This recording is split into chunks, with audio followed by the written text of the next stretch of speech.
Well, this is really just a follow-up video from the previous one, and then I won't say much more about it, but this is where I took that formula to identify a problem that a really cool airplane was having, and it was a really nice Carbon Cub, brand new. The only thing that was holding up the airworthiness certificate for the FAA was a lot of the numbers weren't coming out right on the weight and balance. And essentially it boiled down to the attitude and the arms. And so set the airplane up, weigh it, and you get your weights, of course, but then using that formula, make a quick calculation. There was a pretty good disagreement between what actually weighed and what the calculated weight should have been.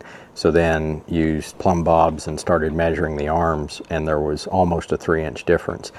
And come to find out, it was built from a kit, and that kit, the tailwheel spring had been upgraded to a longer version, but it was a really neat airplane. The biggest thing that you have to watch out for if you're weighing an airplane or checking an airplane, and it's probably a good idea just to always do it because they do change over time, especially if it's an experimental, is that your tailwheel arm, especially on a Carbon Cub, it is so long that a slight error has big, consequences. Even a couple of pounds can be a really big deal.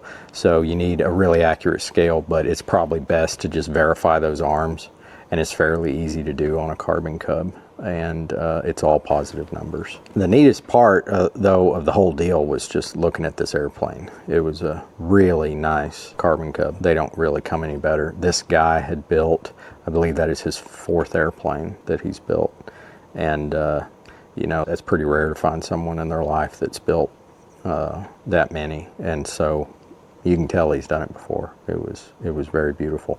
And the other thing to me that was significant is, other than myself, that was the only one who I'd seen such a professional paint job. It was really fantastic, and he'd done it all himself, and it was a real neat setup. Has a grass strip right out the back door of his hangar and everything. Pretty cool. Needs to go to Alaska.